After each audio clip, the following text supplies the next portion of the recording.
That's how it went down. Kinyamal just about edging Kebenei and Brian Kipto to settle that second hit. 147.08, of course, is the time. But look at Brian Kipto. He might have come out a little bit late.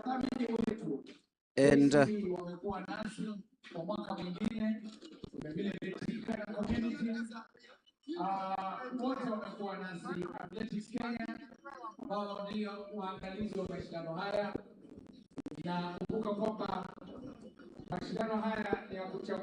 the third and final hit.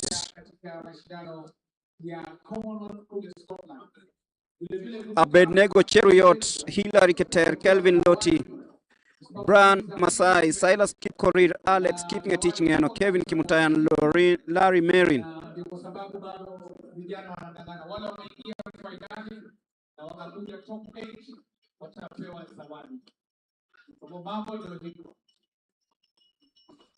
So once again, Steve Asante, the last of 3 semi-finals. Leg 1,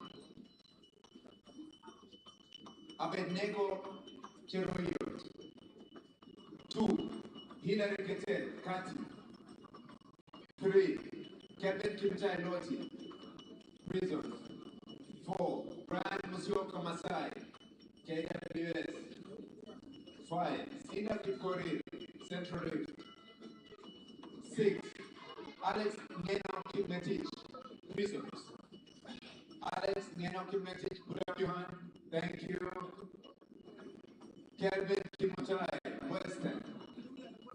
8, Larry Marin, Southern. There we go.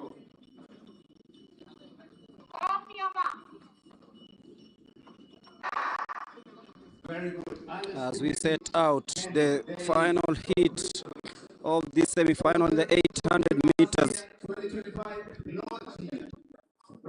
Kelvin Loti. Very dangerous. Watch out also for Brian Masai. Had a good race on day 1. The dangerous person there is Brian Musyoka Masai. Very dangerous. Hilary Keter, Abednego Cheruiyot, Balway. 1 and 2 automatic qualifications. 1 and 2 plus 2 fastest losers. That is Kelvin Kimutai. Loti is there right in the middle from Prisons. Musyoka in red. Musyoka Masai, there is. As they hit the bell, 54. Quite slow, this one. Quite slow. Alex Ngeno is there, right? Kelvin Kimutai Loti of Prisons. Just trying to come from the outside, currently in second place. There's push and shove there. And there's an athlete who was just tripped.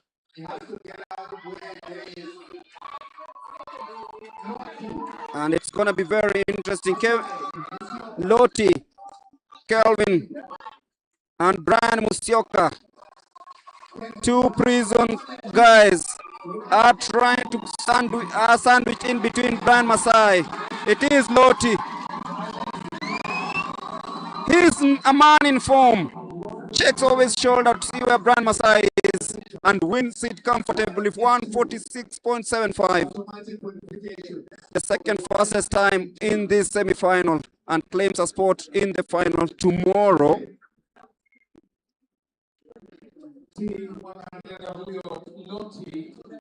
Alex Kipngetich Ngeno claimed 3rd place, with Brian Masai claiming 2nd place.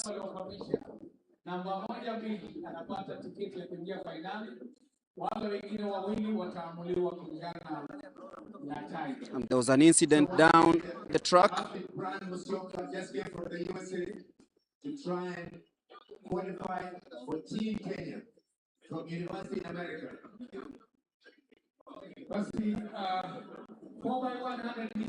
And now it's time for the 4x100 meters relays.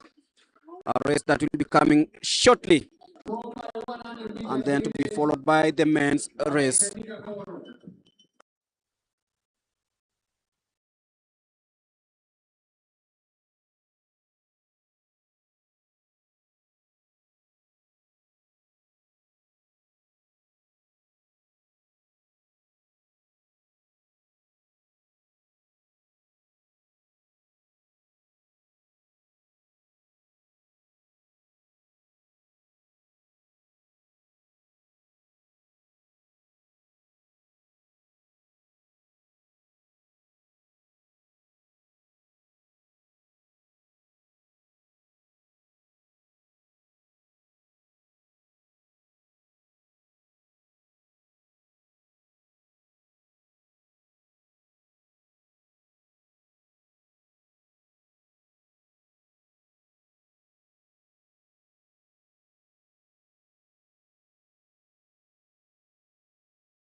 That is the replay of the 800 meters men semi-final 3. As you can see on your screens, it's heel to toe for Loti as he smiles all the way to the finishing line, winning that semi-final in a time of 146.74, ahead of Brian Masai from the United States and Ngeno from Kenya Prisons. It's Prisons 1, AK Diaspora 2, Prisons 3. As we shift our gears now to the 4 by 100 meters, both men and women. And those are some of the results from the semi-finals. Semi-final 2, Wycliffe Kinyamal reigning supreme in 147.06. Nicholas Kiplagat, second position.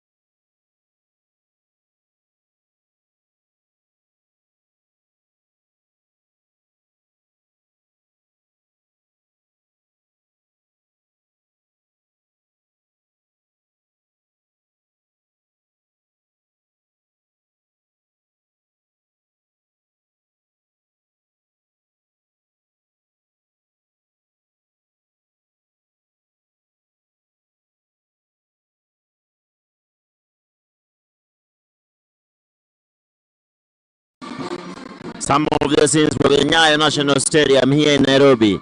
That's the Kenya Prisons Band. Kenya Prisons Band.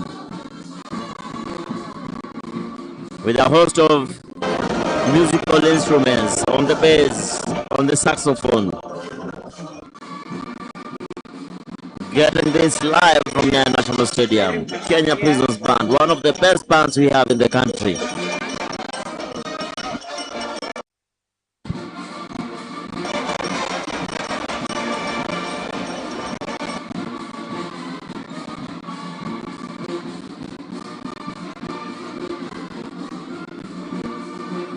Kenya Prisons Band, one of the best bands we have in the country, doing the entertainment as we wait for the relays, 4 by 100 meters women relays and 4 by 100 meters men relay semi-finals.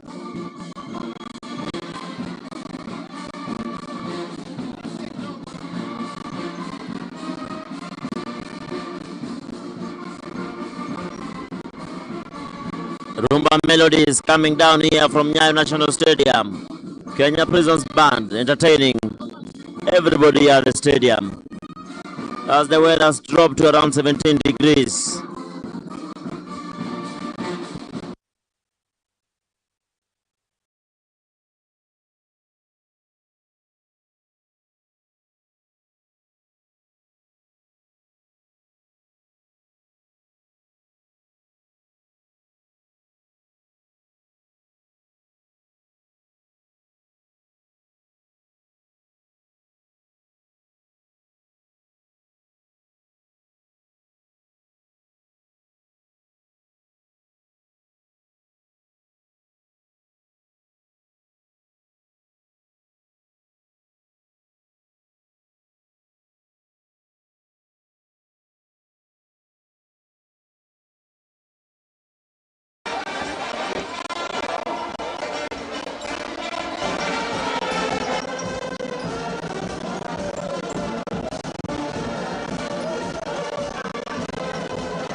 International Stadium. Kenya Prisons live band doing the honors.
From sunrise hadi jioni tunakupatia banga after banga, updates moto moto na show zenye zinafanya weekday iwe soft life.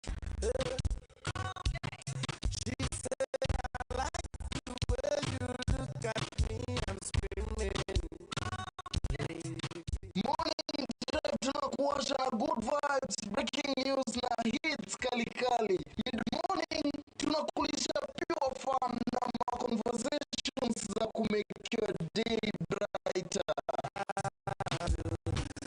Na ikifika lunch time wacha tu.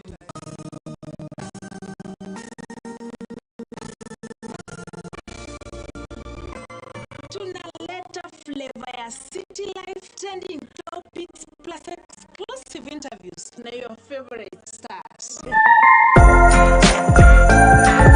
Blessed TV. Bro, ni ile energy ya kufunga siku na swag. Tunakudropia playlist safi, stories za mtaa na mahot takes za kukufanya ucheke hadi home.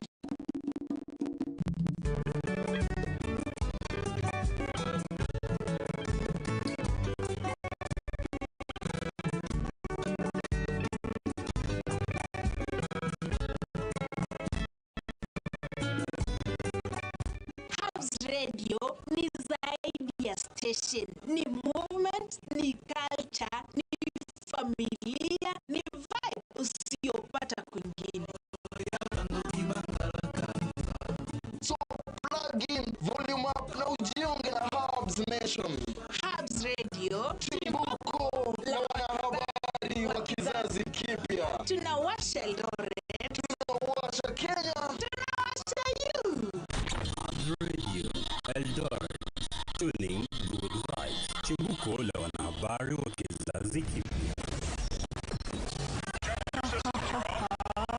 Radio, tuning good vibes.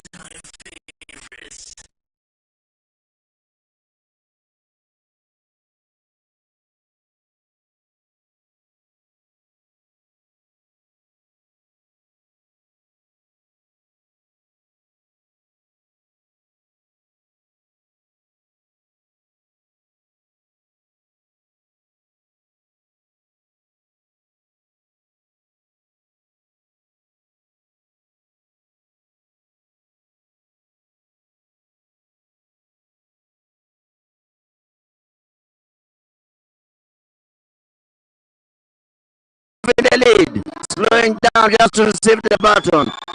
In the lead, KDF, Susan Nyambura, the referee. Central, number 2. KDF wins that one in a time of 47.34 as Central takes the second position, Kati third position.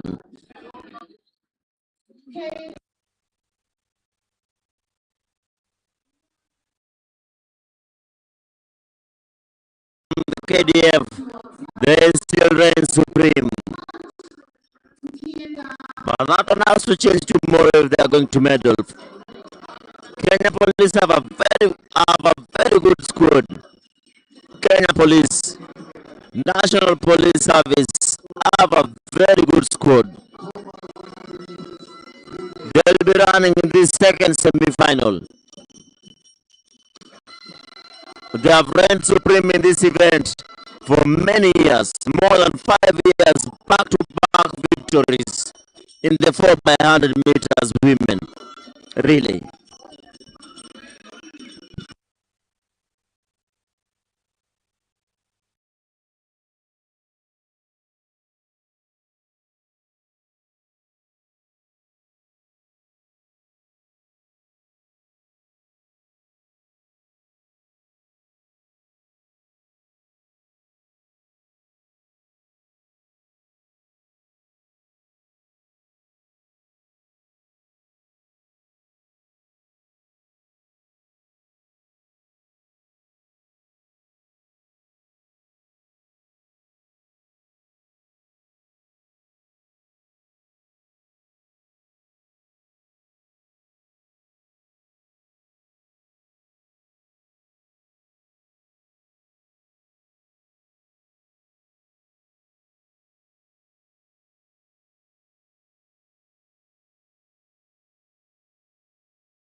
Wisdom.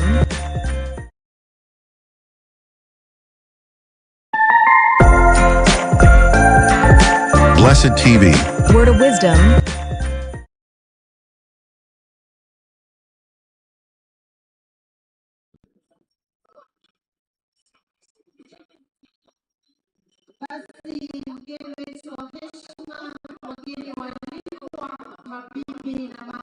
Kenya Prisons will be running in lane number 2. National Police Service, being led by Eunice Kadogo, will be in lane number 4. NYS, lane number 3.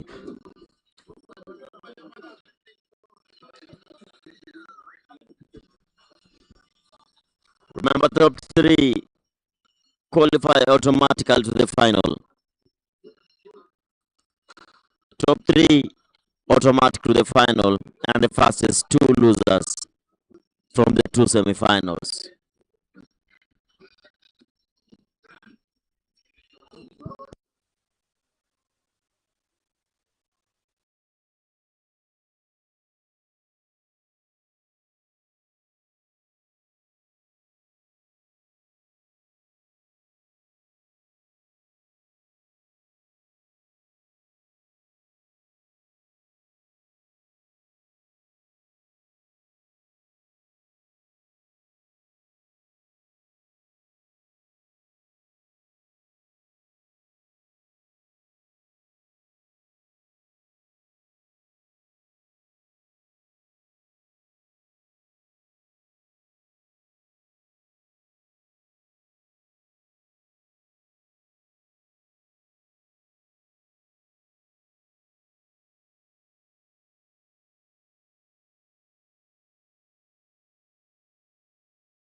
Blessed TV.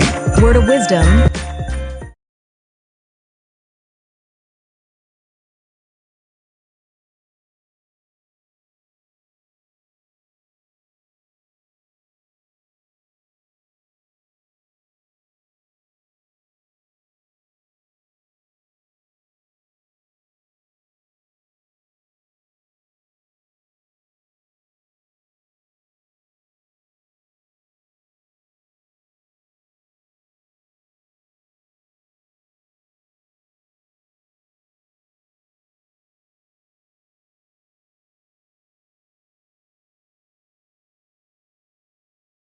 Since coming live from the Nyayo National Stadium, courtesy of Kenya Commercial Bank, KCB, and Athletics Kenya, AK. This is the second semi-final of the women 4x100 meters. We're in lane number 2, led by Brenda Masisa from Kenya Prisons. Lane number 3, NYS. Lane number 4, Eunice Kadogo leading the Kenya Police.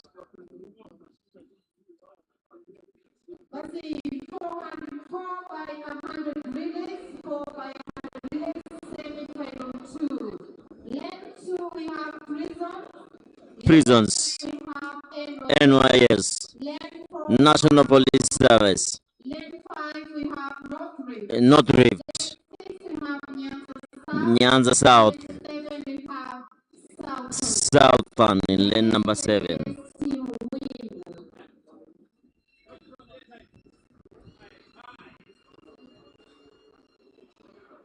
Kenya Police, Kenya's Police, National Police Service that is, versus Kenya Prisons, KPS, in this Battle of the Titans. Lane 2, Prisons. Lane 4, Police. Lane 7, Southern. NYS tucked in the middle at lane number 3.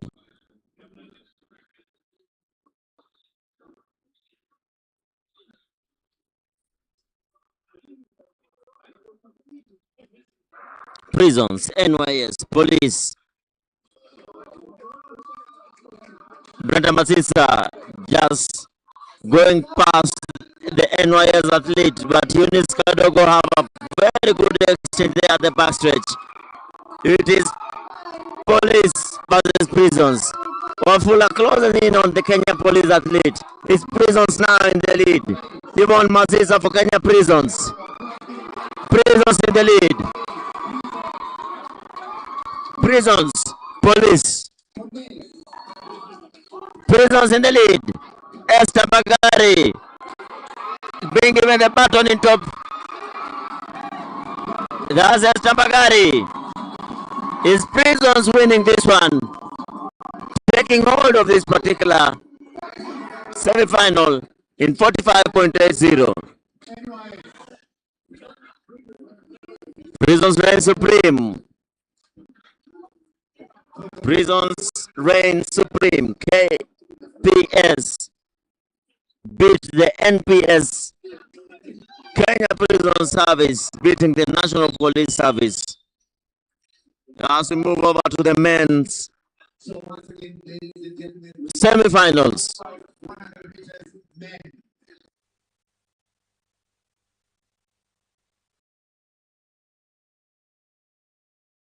Kenya Prison Service have beaten the Police Service here in the second semi-final. Tomorrow will be fireworks. It will be Prisons versus Police versus KDF. Will the Prison Service dispatch the Kenya Police, or will the Kenya Police arrest the Kenya Prisons, or will the people who secure our borders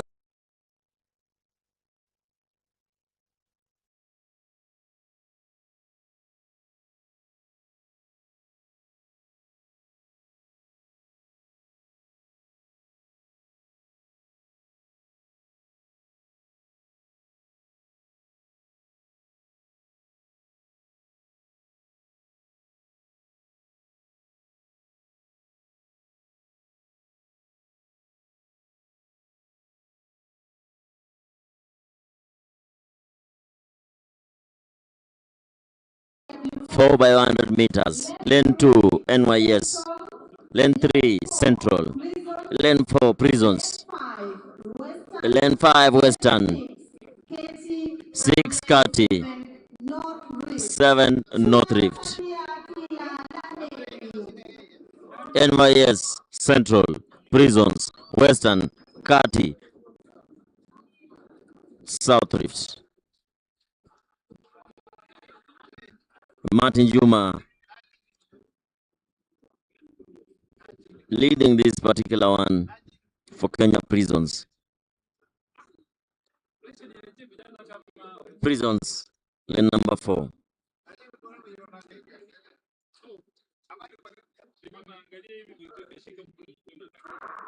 And it's a good start from Martin Juma from Kenya Prisons as he narrows down on Wayne Rooney from Western. And it's Juma now leading the way, handing it over to the first turnover. First changeover is Prisons still in the lead. Prisons technically in the lead. That's Kevin Kipkorir. Handing over to it's Prisons still in the lead. Western, Louis Maha bringing it home. But Central taking the second position. 40.72. Central second. Kati third.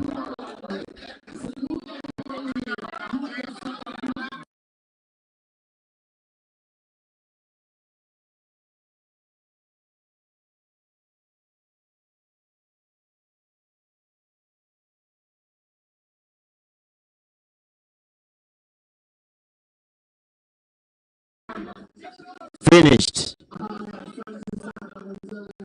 Prisons winning this one. Central second. Kati third.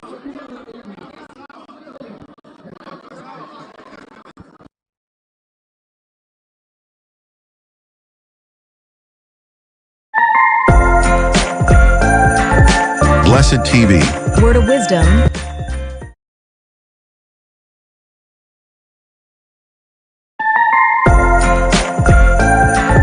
Blessed TV. Word of wisdom.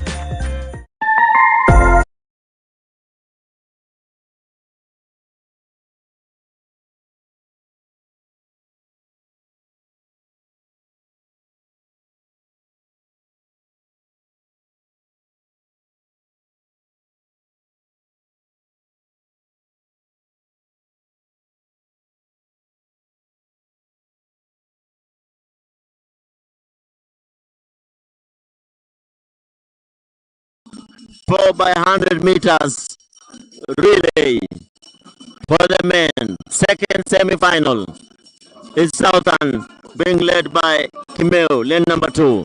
Coast, lane number 3. Lane number 4, National Police Service. Lane number 5, Nyanza.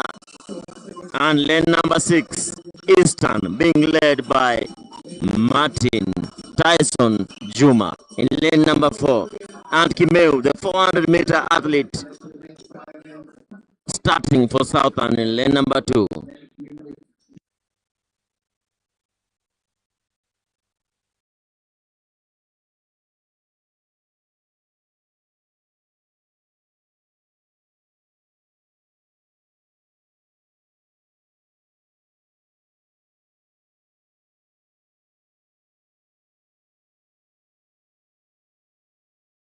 This as he prepares mentally for tomorrow's final. Remember, it will be a battle between Ferdinand Omanyala versus Meshak Babu versus Mark Otieno Odhiambo. Tomorrow's 100-meter final.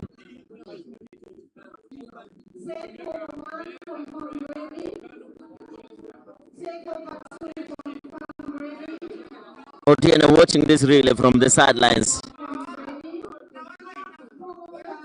Yeah, and hoping that Eastern team will deliver this team in the final tomorrow, where I will be anchoring the team, maybe anchoring, but we don't know. Maybe he could start, maybe he could run the back stretch.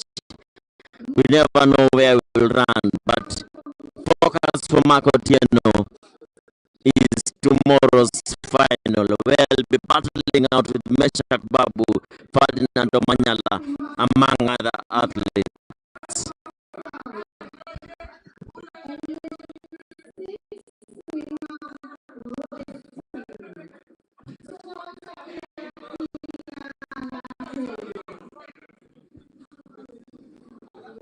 Southern Coast Police Nyanza Eastern.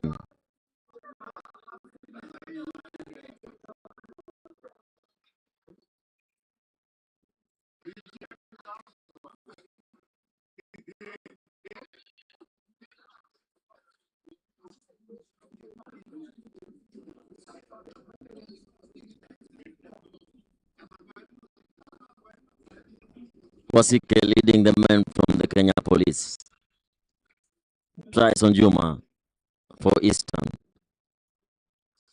Kimeu for Southern.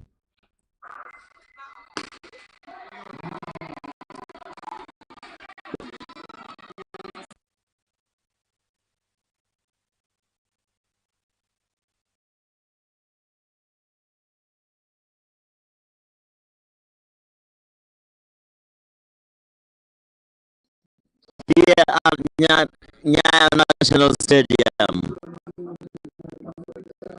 Is it a red card or will it be a red card? Only two cards are known here. Is it a green start? Is it a green card for faulty start or is it a red card for false start? Who will be the casualty in this one? Who will be the casualty in this one? And it's a red card for the lane number 5. It's a red card. Oh my goodness. 4 teams now left in this one. Southern, Coast, Police, and Eastern.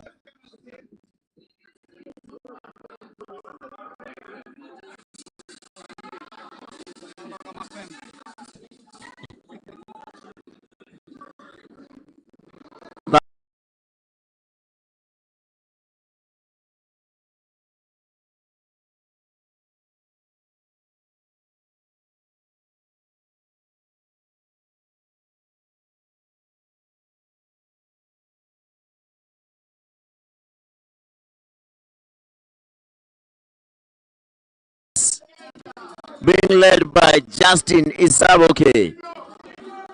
Will be running in this one. In lane number 5. Favorites, clear favorites for this one. Unless the button falls, they are expected to win this particular semi-final. KDF being led by Justin Isaboke from lane number 5. Lane number 6, Nairobi, led by Dennis Shikanga. Lane number 4, NYS.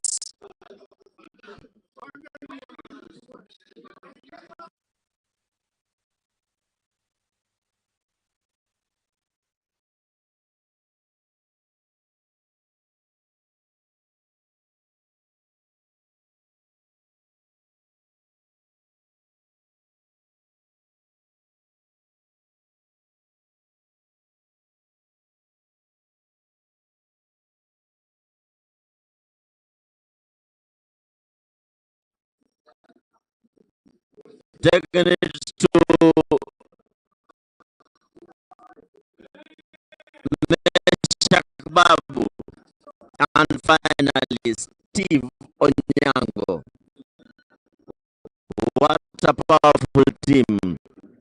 This is like the national team. Only Omanyala is missing in this one. But of course, Omanyala running for Kenya Police.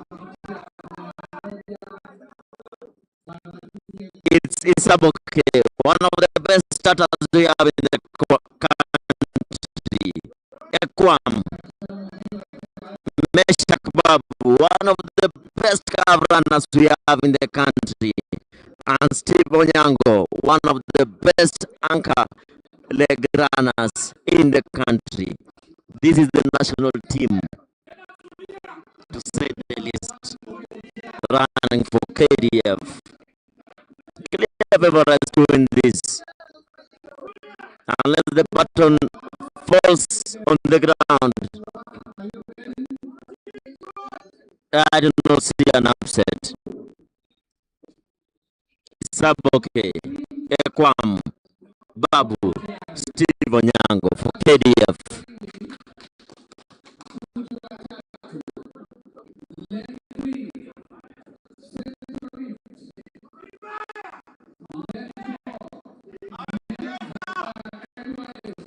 Central Lift, NYS, KDF, Nairobi.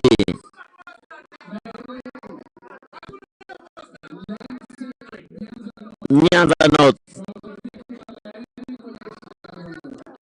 in lane number 8.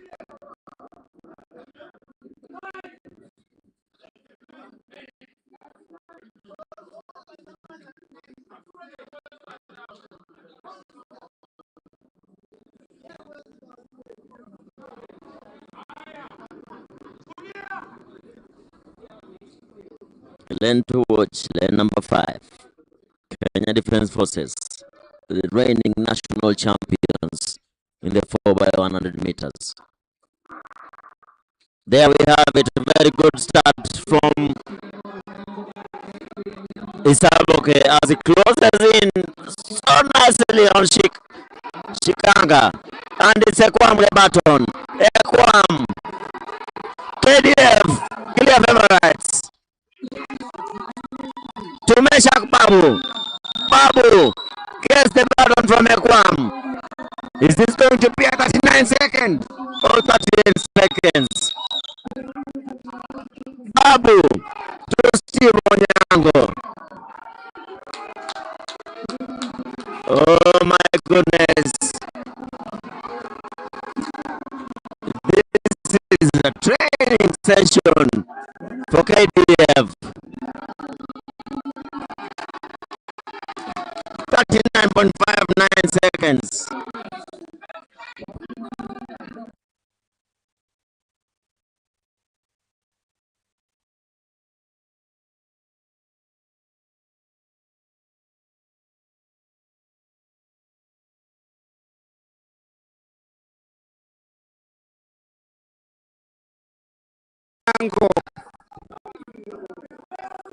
On your screens right now, 39.85, unofficial time. Of course, we'll be confirming that in a bit. And KDF just shows why they are the reigning national champions. Last year at the Ulinzi Sports Complex, we all saw what they did there. Stephen Onyango, of course, beating Ferdinand Omanyala in that mixed relay final. And this afternoon, they've just shown that they have the capability of actually retaining the title. Oh, what a race that was. And the fans in the stadium are having their own opinion. Saying it Nimbaya. That signals the end of the 4x100 meters. The relays. And we'll be shifting focus to the 1,500 meters decathlon. Remember, coming up next is the 4x400. This is another race that we'll be keeping an eye on. The mixed, the 4x400 men semi-final, and lastly the 4x100 mixed semi-finals.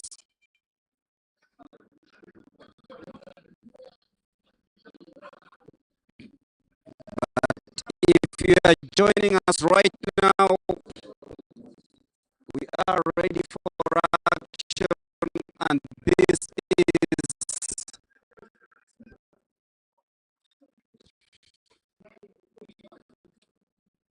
the national championships, and of course trials for the Commonwealth Games.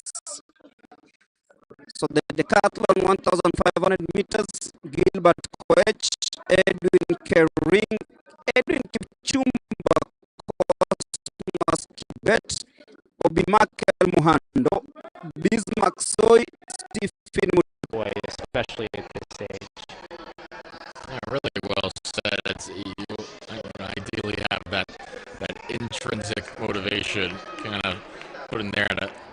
young age. And okay to have a little extrinsic too, like the backpack that you mentioned, and that is some big time merch to have. I was joking with Coach Fetzer yesterday. You'd be hard pressed to walk around any P4 or D1 school of athletes without seeing the New Balance backpack on a lot of those with a lot of those kids. That's some big time merch right here.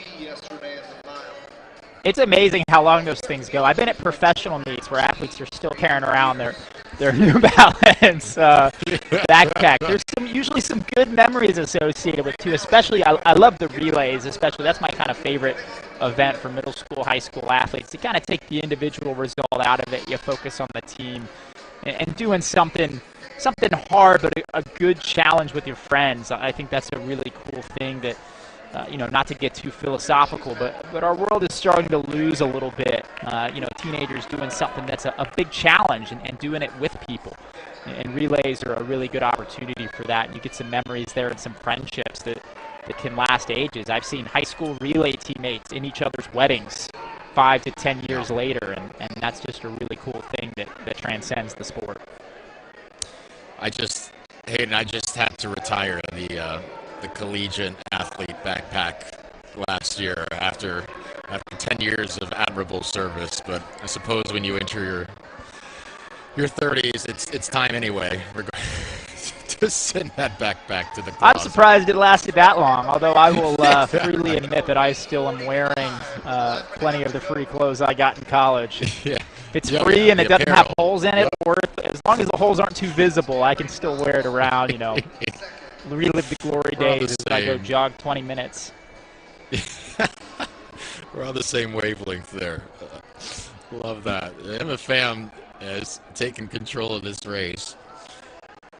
Clicking off 82s, 83s right now.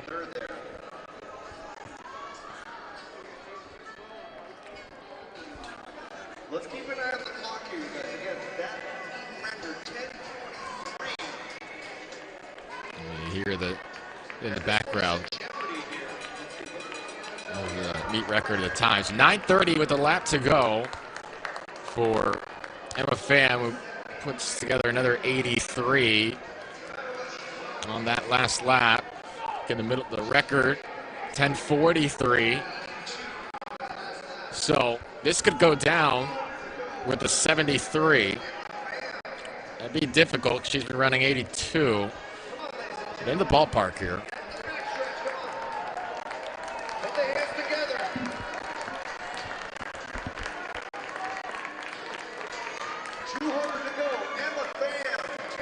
Need about a 36. She glances up at the board.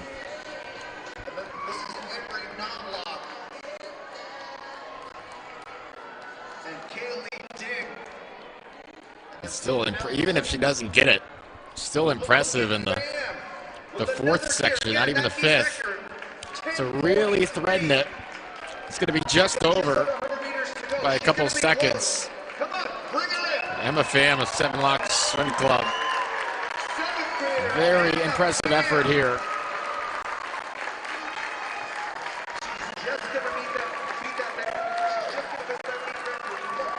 Emma Pham takes the win. 10:49, just 6 seconds off that record in the fourth section. As Emery Knobloch follows up in 10:55.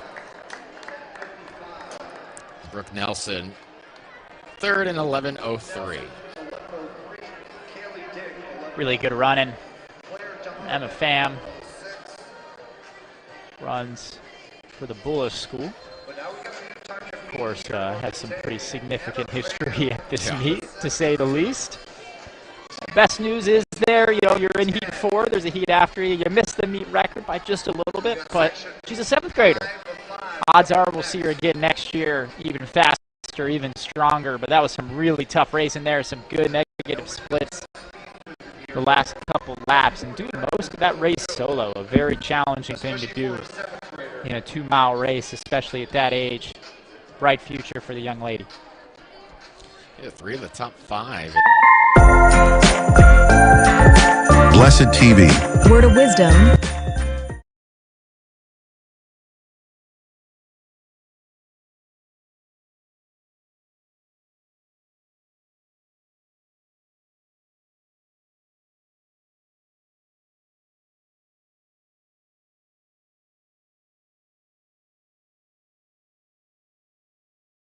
of Section 4.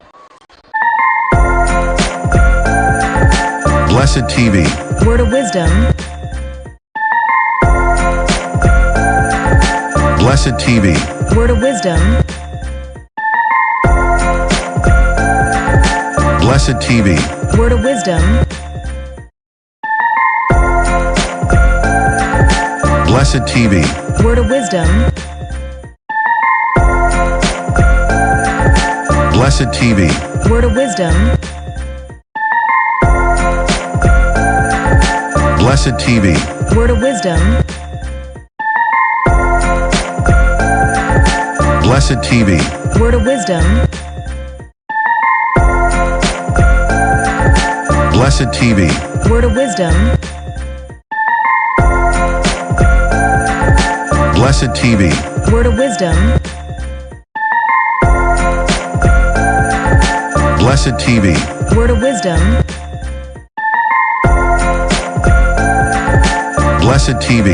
of wisdom. Blessed TV. Word of wisdom. Blessed TV. Word of wisdom. Blessed TV. Word of wisdom. Blessed TV. Word of wisdom. Blessed TV. Word of wisdom. Blessed TV. Word of wisdom.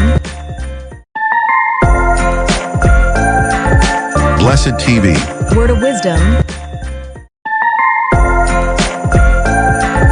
Blessed TV. Word of wisdom. Blessed TV. Word of wisdom.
Ngeni makaza wako kuja yao.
Mwambie alete hiyo nyingine, anako hapo chini. Hapo mbele. Maana mbele gani? Ha? Jamaa ni wapi? Ako hapo mbele amekaa chini. Huyo atoka huyo gani? Hizo kelmen kono. Mwambie alete hiyo yako nayo.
Blessed TV. Word of wisdom. Blessed TV. Word of wisdom. Blessed TV. Word of wisdom. Blessed TV. Word of wisdom. Blessed TV. Word of wisdom. Blessed TV. Word of wisdom. Blessed TV. Word of wisdom. Blessed TV. Word of wisdom. Blessed TV. Word of wisdom. Blessed TV. Word of wisdom. Blessed TV. Word of wisdom. Blessed TV. Word of wisdom.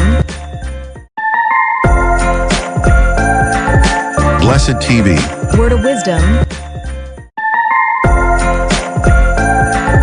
Blessed TV. Word of wisdom. Blessed TV. Word of wisdom. Blessed TV. Word of wisdom. Blessed TV. Word of wisdom. Blessed TV. Word of wisdom. Blessed TV.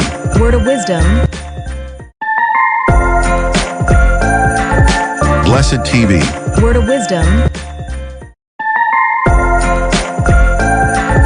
Blessed TV. Word of wisdom. National title, 10:21. Meet record, personal best for Brianna Riley.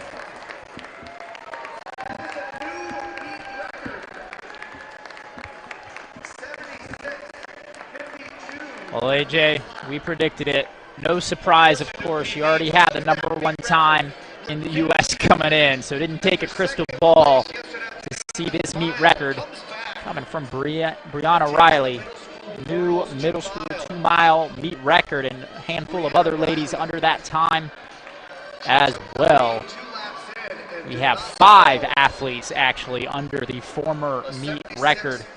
So Caitlin Estep will have her name crossed off. For now, Brianna Riley moves to the top of meet history here for the middle school girls 2-mile at New Balance Nationals, 10:21.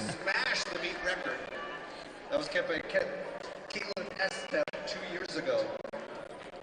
Look at all the PBs. A lot of the other athletes here giving her flowers, recognizing the effort and the accomplishment. 76 on that final lap for Riley. That will be a valuable and cherished souvenir for a number of years for Riley. Always love when you're able to bring the tape home. Well, you'll have to tell me how that feels, AJ. Not a feeling I've ever experienced. I've only the local road race tape for me, where there are very few competitors. Thanks everybody for joining us here. Certainly not New Balance.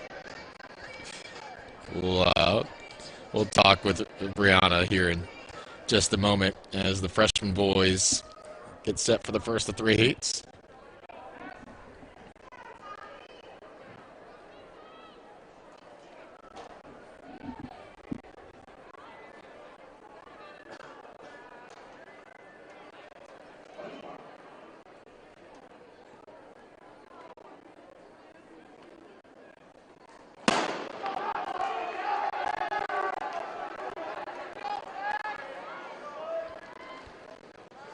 All right, the early jostling underway. It's heat 1. On the track, freshman boys 2-mile, Paxlin Bixler, Augie Cummings, Abram Fettig, Kavish Bhutai Raja, Cyril Gurgis, Jordan Gillenow, Nico LeBron, Edward Madison, Jack Magnuson, Avery Rand, Ashton Aviani, Emmett Vandergrift, Maxwell Kinzer, Connor Reitmeyer, Gatik Herwani, Luke Trimble, Ethan Palmberg, Kenneth Kristovic, and Thomas Moran. 19 runners here in this first section for the freshman boys. Not dissimilar from the middle school boys race. We've got a handful of athletes working out to lane 3. Patience, not an attribute commonly assigned to freshman boys, as they're all trying to jockey for their preferred position in this 2-mile. True words are never spoken. I think I saw some lane 4 action there as well. They're by the cones there going into the turn. I can't imagine whoever set those cones were anticipating boys in a 2-mile getting that wide early on, trying to get wherever it is they want to go. Everybody comes through about 73, 74. No harm in running a split second or 2 slower to be farther back in that pack, as long as you're feeling good, feeling relaxed. But Of course, easier said than done when you feel like you want clean air up front.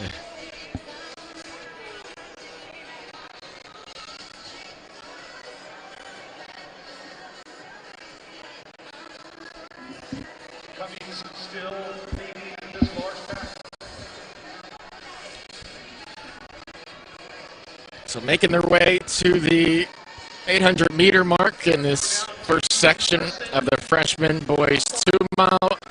Brianna Riley setting a meet record to finish off the middle school girls 2-mile. We're down trackside with her. This is Brianna Riley from South Dakota. She was 500ths away from a national title in the mile yesterday, but she is your 2-mile middle school champion with a meet record of 10:21. How motivated were you to get this national title today after yesterday's fortunes? I just wanted to come out and do my best, and I just always try to, and I'm just glad that I got to come out here and that I'm able to run, and this meet is so fun, and it's so fun to have so much amazing competition to run against. And how do you feel about your seasonal best performance, your meet record of 10 minutes, 21 seconds? My goal today was to come out and get a season's best or a PR, so I got the season best, so yeah. You got that, and you backed up that national title that you won indoors. Any more big thoughts that you'd like to leave us with before we send you into your next and final event, the 800? Thank you for putting on this meet. It's so much fun, and yeah, I'm so glad that I got to honor God and run out here and do my best.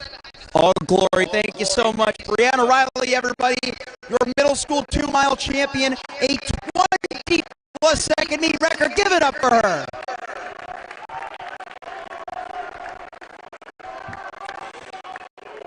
Well, thanks, Bree.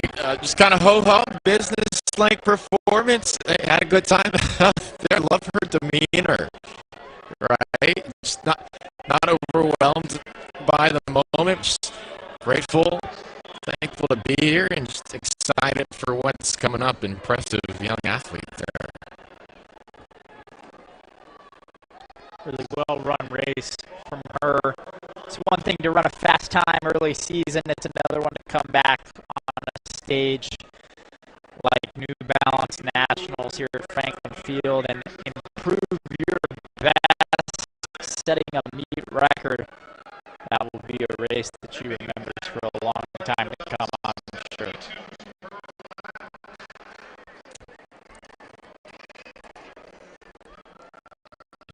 The start of what seems like it'll be a promising high school career very soon.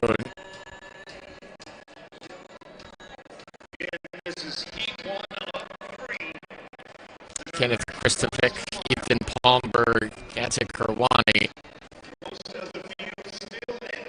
leading the way, but everybody is kind of biding their time here in this first heat coming up on the mile.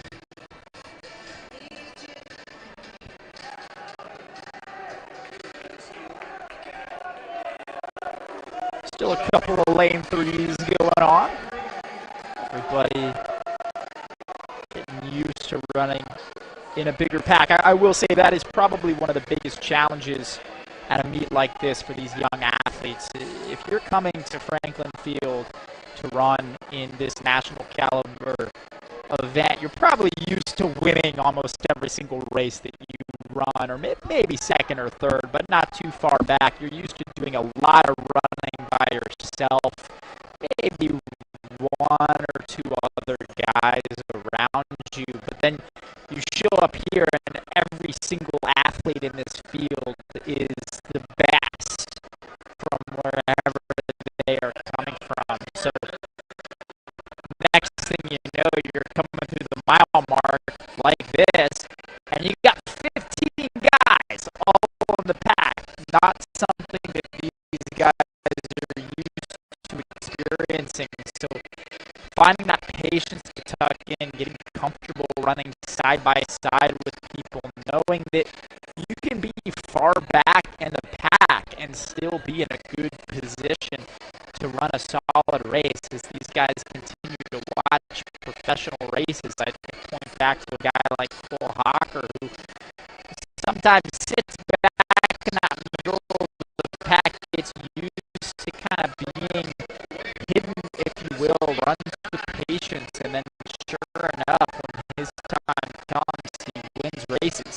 So these guys, as they mature, as they go throughout their high school careers, getting more and more comfortable with that and not feeling like they have to be out in lane 3 in a 2-mile to run their best race.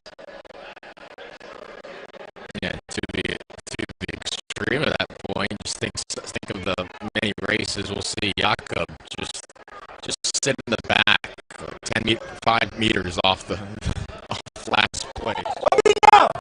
Akona side chick. So Aroboy amekuwa parking for 1 hour. And a lot of middle schoolers and freshmen getting comfortable being in the pack along the rail, maybe boxed in for a couple laps. It's not the worst thing. There's plenty of time to race. Yeah, Jakob taking it to the extreme sometimes where he literally walks off that start line. That takes some extra chutzpah to know you're one of the best in the world, to just slowly get up from a jog to a full run, walking the first step off that start line. You certainly will not see that in any of these freshman boys' races.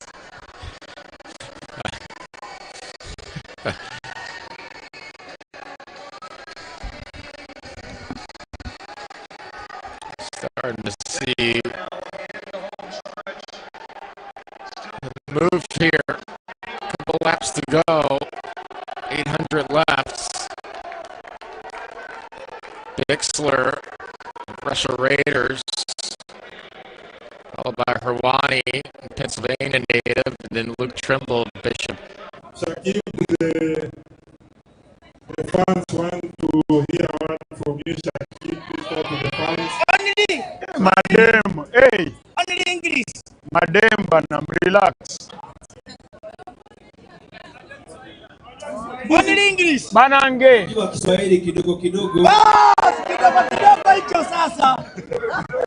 All I wanna say to Aroboy, if he's afraid, he should come say it out here. Ameogopa huyo kijana.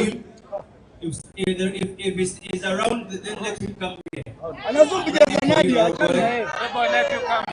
You've been saying a lot.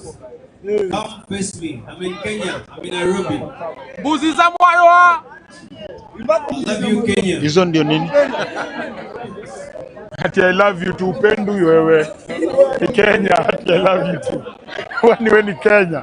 Wewe ni Kenya unasema love you too. Wewe enda huko bwana. I love you Kenya, alafu wewe dema anasema I love you too. Ai sasa Aroboy anaomba nani msamaha ni. Siakuja pigwe hapa. Ai. Wewe babu. Nyanganya. All right. Kama kwa depression. Alikuwa saidi kisaidi cheki. Enda jina saidi cheki. All right. So I'm being advised that give Aroboy some more time. Point exactly. Where is she? Point exactly. Kama ameingiza ndeva sema. Muneza pewe yeye. Muneza. So they are saying the fans are free to leave, but the commission officials, you can stay around and give him about 1 hour. So they have been advised like that. 1 hour. Yeah, so let's wait and see. However, for the rest of us, kesho, upende unapigwa, usipende unapigwa. Ni uoga, maji imeingia watu. Dance. Aroboy yashavu. Saidi cheki. Anakasema uno side chick. Sasa ametoka side chick. Anyway, so tomorrow mapema ndio best. Tunafika hapa by 2 p.m. The gates are open pale, kuna red carpet, vaa vizuri kuja. Ingia kwa red carpet, fanya interviews zako, ingia ndani. Fight ya kwanza inaanza by 4 p.m. sharp. We're going to be streaming live on Obina TV Studios. I'm going to share the links on my Instagram and on my Facebook as well. So kwa wale wenye fika Nairobi, wenye fika wanaweza watch game live from wherever you are. Unalipa 200 bob, you get to watch all the show from the beginning mpaka vita ya mwisho. Hii ya Cabinet na dereva wa trailer na ujamaa Viagra nyingine ye Arrow ya kuja zote. You're going to be able to watch them on Obina TV Studios and websites. All right. And asanteni sana. I'd like to take this opportunity to thank all the partners and especially our title sponsor, Sportybet. Asanteni sana. Sarit Center for also allowing us to do this one over here. Asanteni. But last but not least, Ima fans maze. Asanteni sana. Mad love. Tupatane kesho. Kieleweke. Pigia Melisi Maroboy. Tusikie tu kiandaa kula kichapa. Alfayo. Ori mzee in your sister in your suguri bagane mu take sok in your family agebe panda agenge tugul gebendi tai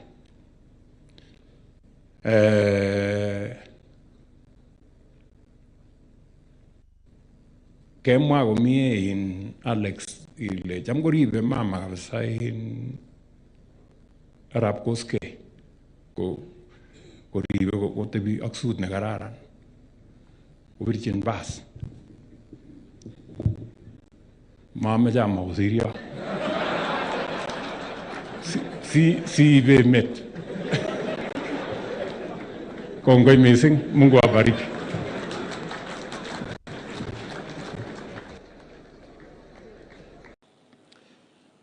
Mzee Henry Kiprono Koskei, familia yako Alan, Charlene na Alex na familia nzima, ndugu viongozi, wananchi wote wa Nandi na marafiki mliotembea hapa katika ghafla hii, kwanza nataka niwasalimu nyote, hamjambo. Hamjambo tena.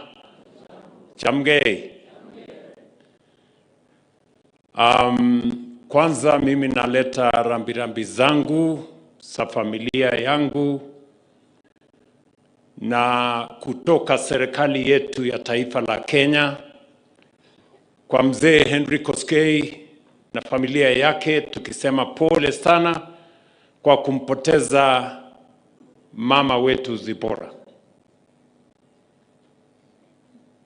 Huyu mama, vile tumesoma kutoka historia, alichangia sehemu kubwa katika uongozi wa mzee Henry Koskei ambaye sisi wote tulimjua.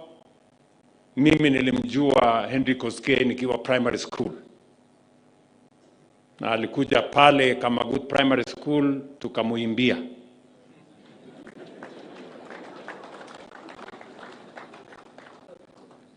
Nilikuwa tuna swali moja wakati huo, kwa sababu nilikuwa nasikia mara watu wakisema nyone Kiprono. So nilikuwa nashangaa huyu mtu ambaye ni waziri kaliasi kigure Kiprono jiji masene tunyo moyo kwa betu takabika Nandi yo maisole gigo gure jiji Kiprono kikalia simagura Arab Koske, lakini hara maunata. So tukamfurahia, akatusaidia na akawa ni kiongozi ambaye alikuwa kielelezo kwetu sisi tuliofika hapa. Vile mmesikia kutoka viongozi wengine, tumepata masomo kutoka mzee Henry Koskei katika mambo ya siasa, mambo ya maendeleo. Wakati huo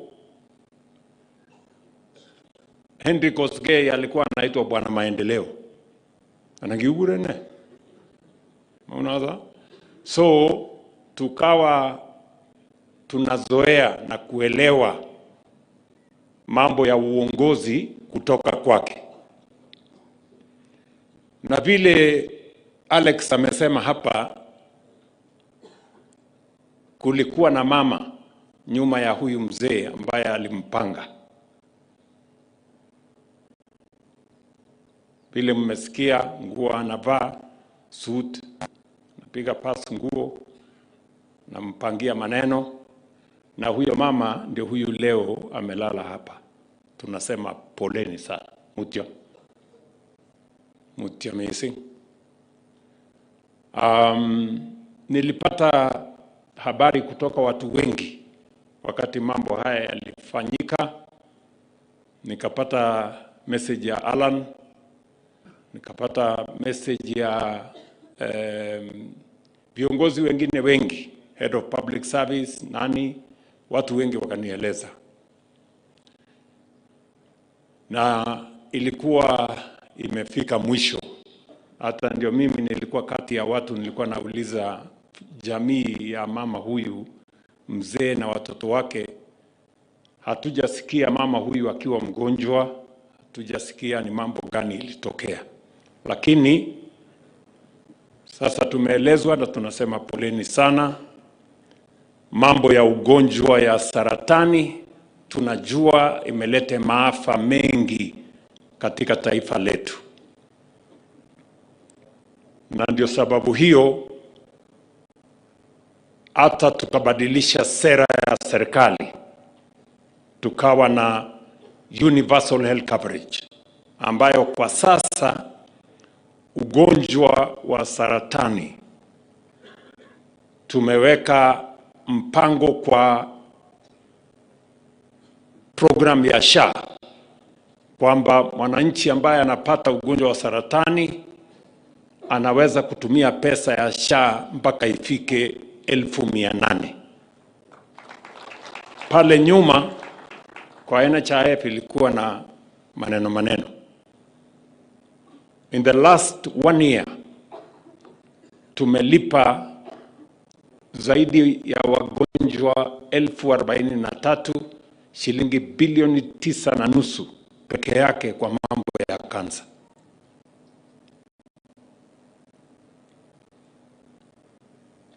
Na ni kwa sababu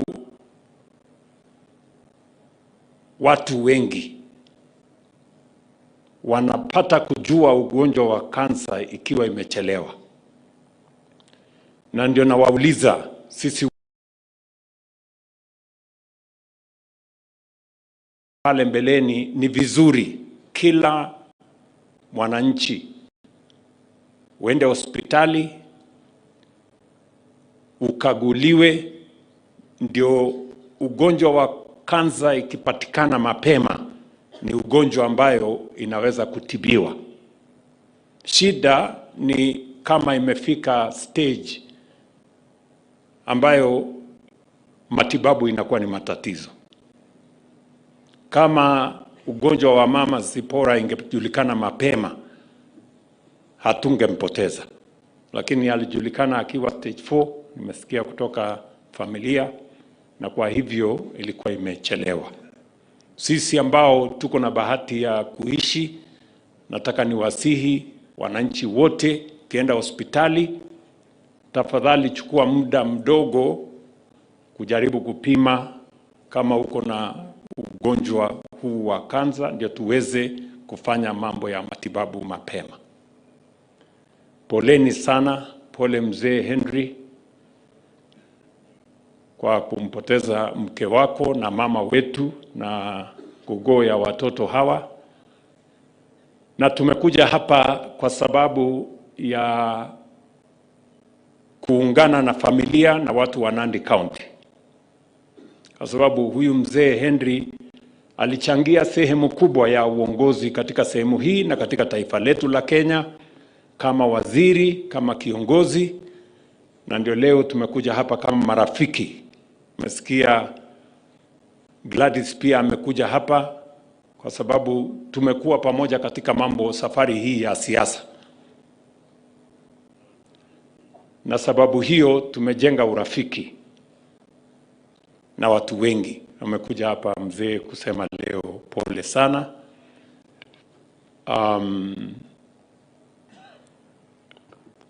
kwa kumpoteza mama huyu, na kuna vile Mungu, vile kwa mpango ya Mungu atakusaidia, atasaidia familia yako, atasaidia hawa vijana, watoto na wajukuu ndio waweze kustahimili na kuwafariji, ndio tuweze kutembea kwa pamoja.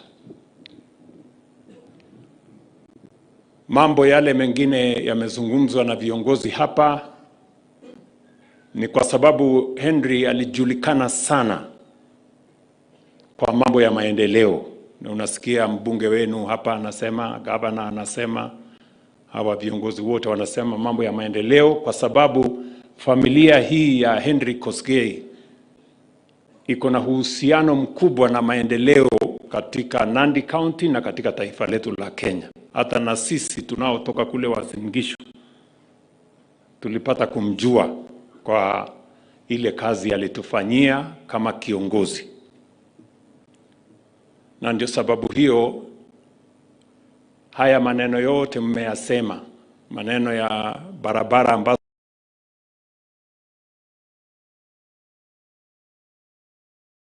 hawa viongozi wenu wanajua mahali tumefikisha.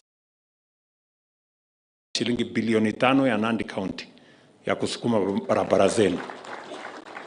Hapa Nandi County tuko na shilingi bilioni 1.8 ya stima. Hapa Nandi County tuko na pesa ya kujenga stadium hapa ambayo itakamilika karibu shilingi bilioni 1. Pia hospitali ya Kapsabet hapo pia huyu gavana wenu aliniambia nimsaidie. Nimetafuta milioni 400 ya kuinua hiyo hospitali.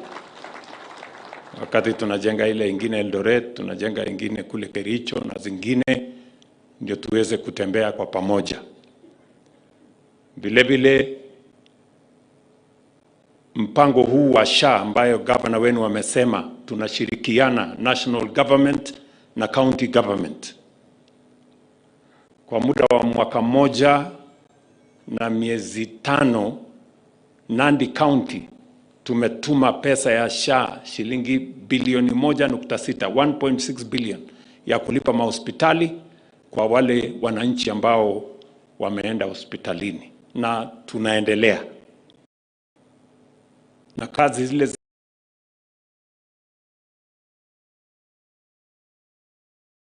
hapa zinaendelea kujengwa.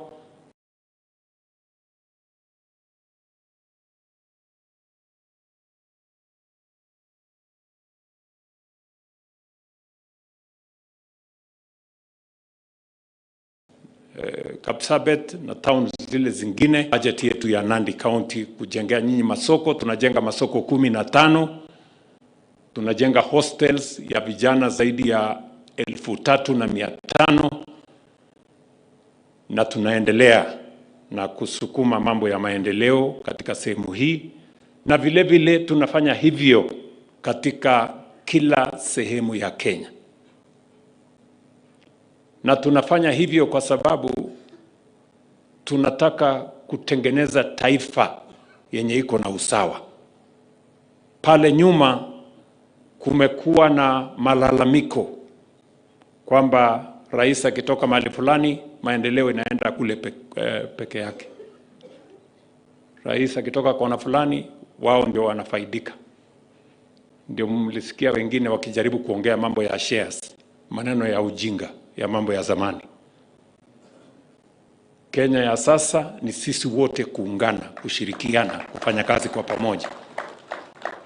Na tukishirikiana tufanye kazi kwa pamoja, maendeleo itapatikana ya kutosha kila sehemu ya Kenya.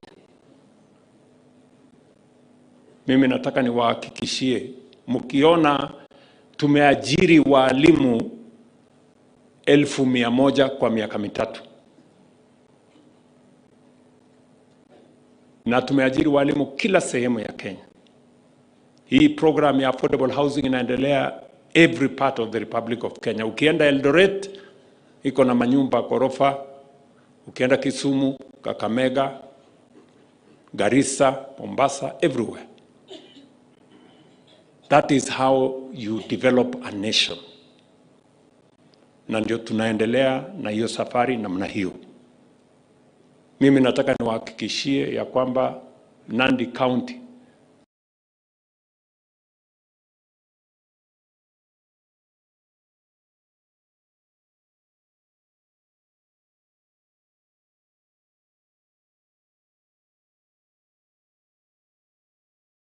wa katikati ya haya mambo ya maendeleo ambayo itarudi hapa tena kwa shughuli ya. Nimesikia yale viongozi hawa wamesema, maneno ya mashule hapa kidogo kidogo. Saje kasam mjumbe na bayu ngesa mjajang ya bayu nzuguli kiteje library million gonam ngebono okay.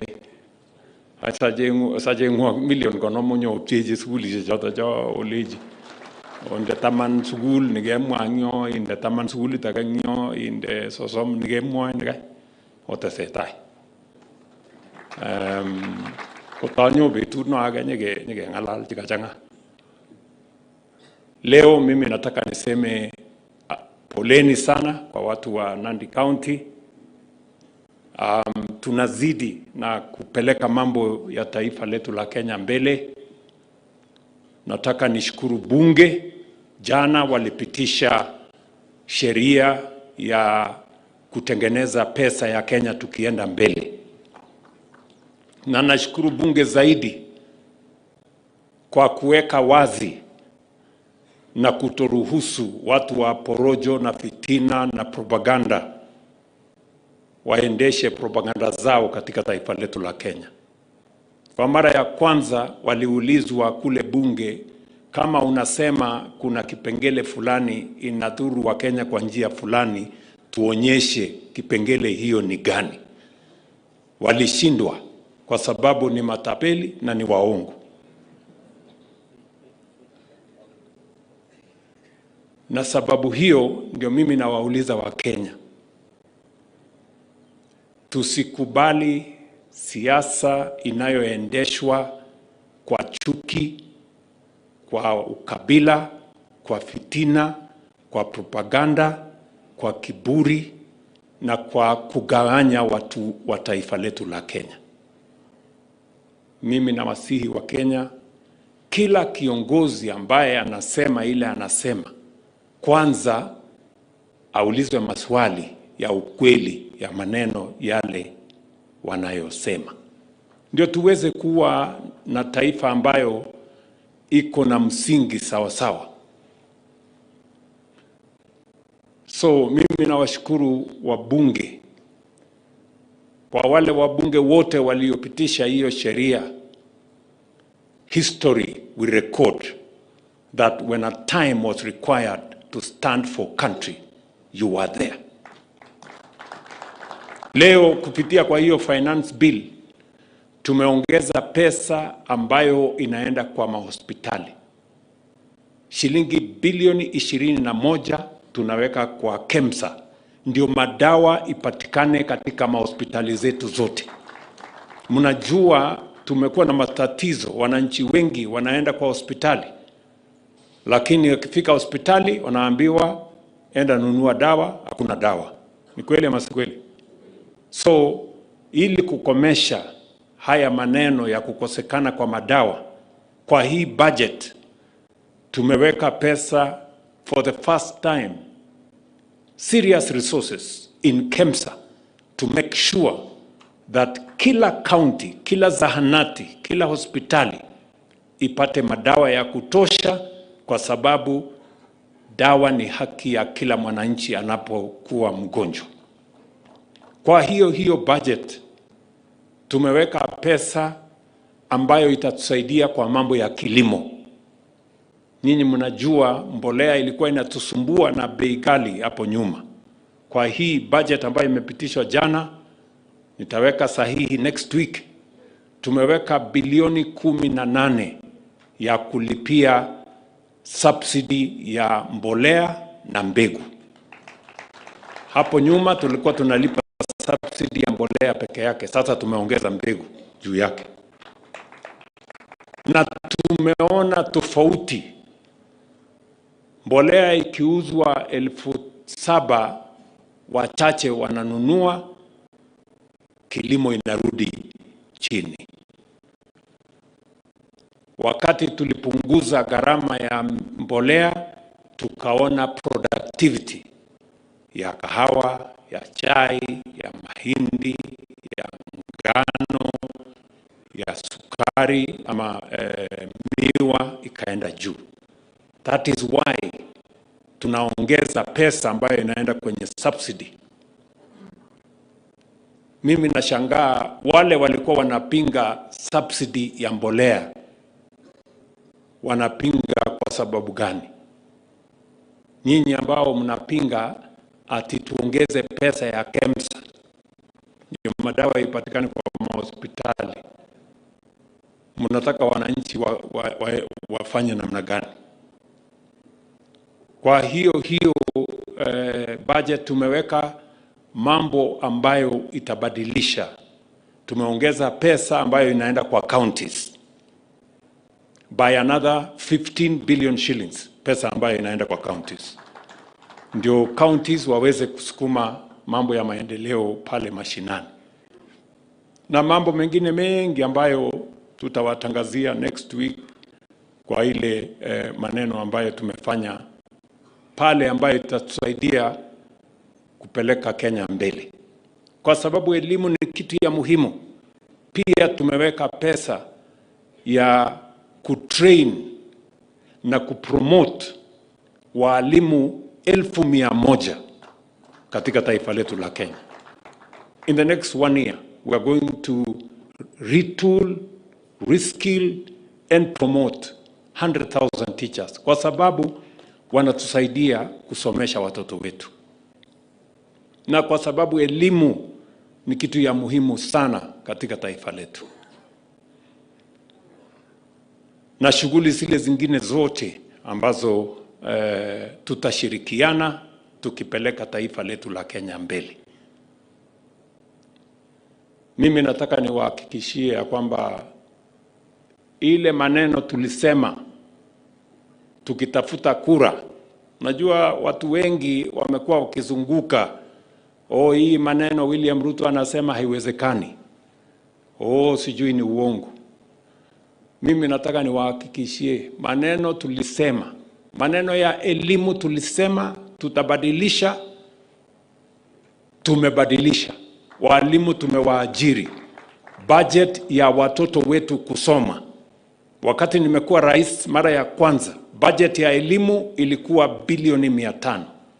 Katika budget ambayo tumepitisha jana ni bilioni 784. We have increased the budget for education kwa sababu elimu ni ya muhimu. Universities karibu zilikuwa zinafungwa. Tumeongeza pesa ya Higher Education Loans Board kutoka bilioni 15 in 2022 to 56 billion this budget, kuhakikisha ya kwamba watoto wetu wote wako katika technical training colleges, wako KMTC, wako university, wanapata pesa ili wasikose nafasi ya kusoma. Pia tumeongeza pesa ya kutosha ya capitation, ya scholarship, ya bursaries, ndio tuhakikishe kila mtoto wa Kenya anapata nafasi ya kusoma. Vile mmesikia Musalia akiongea, nilipata nafasi ya kuketi chini na rais wa Korea katika hiyo mkutano ya G7 kwa kirefu, kwa sababu Korea ilikuwa kama nchi kama Kenya miaka 60 iliyopita. Ilikuwa nchi ilikuwa na umaskini mingi. Leo Korea is a first world country kwa sababu waliweka pesa kwa elimu na wakafanya maamuzi ambayo ilibadilisha nchi yao. Sisi pia tutabadilisha hii Kenya yetu itoke mahali tulipo ikuwe first world. Nyinyi mnanielewa? Halo gose juta mwa. Tutabadilisha hii nchi. Na mimi nataka niwahakikishie ya kwamba hii Kenya tutaibadilisha. Na itachukua muda mrefu. Hii Kenya hii tutaibadilisha. It will not take long. Ni kweli nilikuwa katika mkutano wa G7. Na maneno tulisema pale ni maneno ambayo tulikubaliana kama viongozi wa bara letu la Afrika mwezi uliopita katika mkutano wa Africa Forward. Na tukakubaliana Afrika si nchi maskini ama si bara maskini. Tuko na pesa katika bara letu. Tuko na pesa ya pension funds, tuko na pesa ya central bank zetu, dola.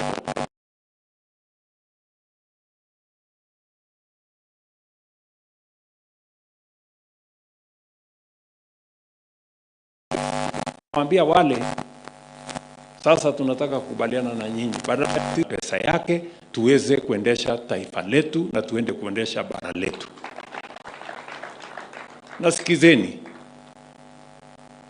niwaeleze, tumekuwa tukisumbuka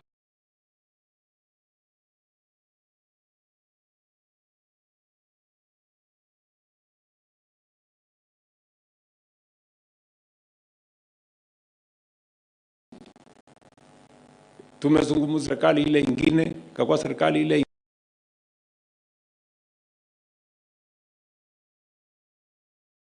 lakini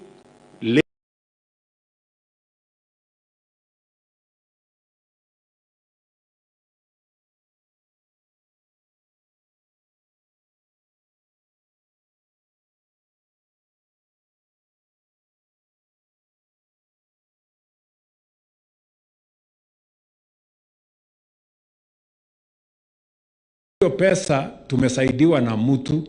Hapana, ni pesa zetu. Ile ilikuwa inahitajika ni mtu ya kuamua na akili.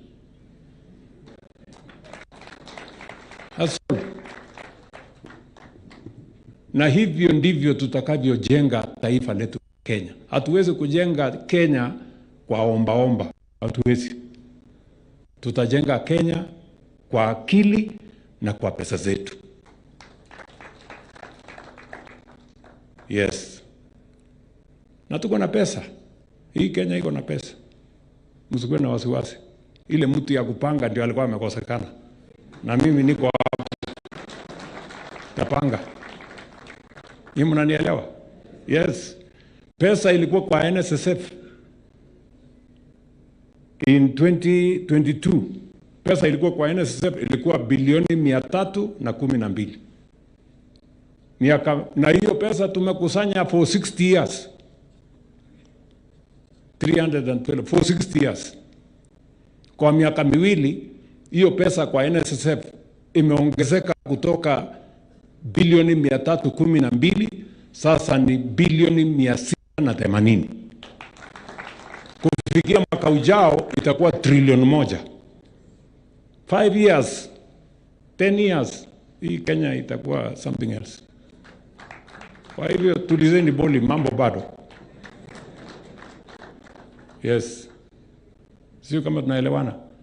Hivyo ndivyo wengine wamebadilisha nchi zao. Na sisi tubadilishe yetu. Tuache ukabila, inatuletea hasara, inatugawanya, inaturudisha nyuma. Tuache fitina na matusi na kiburi na mambo haya ya chuki. Haiwezi kusaidia mtu yeyote. Sote tunaweza kufaulu kama taifa moja, na Mungu anajua ni kwa sababu gani sisi jamii zote tunaishi katika nchi moja. We are one people with a common destiny, and we must work together And I want to ask all the leaders we work together. Sijui kama tunaelewana. Nakubaliana na yale yamesemekana ya kwamba we do not want a violent nation. Shida ya dunia hii, mtu akikosa mpango, akikosa akili, kama akili yake ni kidogo, anatafuta fujo. Ndio mnaona iko goons all over the place. Because our goons ni watoto innocent, wanatumiwa na wanasiasa bankrupt, mwenye hawana akili, anaenda anapanga fujo, napiga watu, naleta hasara. So Bwana Murkomen na jeshi yako ya polisi, goons wote wanyoroshwe kiboko, kwa sababu na watafutwe wale wenye kulipa hawa watoto. Yes, watafutwe, kwa sababu huwezi kuacha mtoto yako nyumbani, unaenda kulipa mtoto ya mwingine, unampatia mawe, unampatia panga, rungu, aende apigane na watu wengine. Why? Na sisi ni inchi ambayo tuko na taratibu, tuko na heshima, tunafuata sheria. Sisi ni watu ambao wanaamini demokrasia. So, as an organized society, a responsible country, a society that believes in the rule of law, that respects the rights of everybody, we want going forward to respect the rights of everybody. Mimi nimeamua ya kwamba katika taifa letu la Kenya, hata wale walifanya maandamano 2017 huko na hawa wengine wote, wale waliwawa tutawalipa fidia familia zao. Wale ambao walipoteza mali yao tutawalipa. Wale ambao walijeruhiwa tutawalipa. Lakini tunataka kufanya hivyo ndio tufunge hiyo chapter, tuwe ni watu wangwana wa kutembea kama wanademokrasia, bila ya kupigana, bila ya fujo, bila ya vita, ndio Kenya iweze kusonga mbele. That's what we want. So, we must protect the rights of everybody.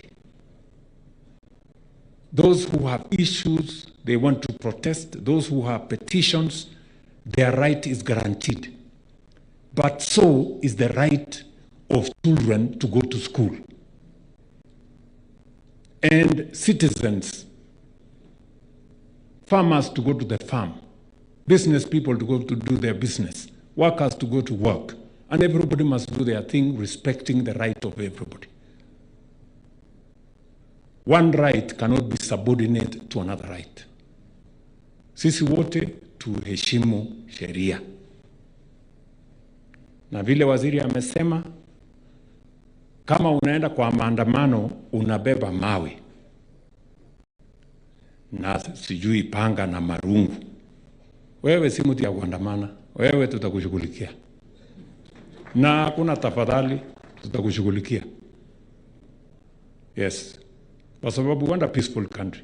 Uwezi kuwa unajifanya unaenda maandamano, unaenda kuharibu mali ya watu, unachoma mali ya watu, unaumiza watu wengine. That is not acceptable.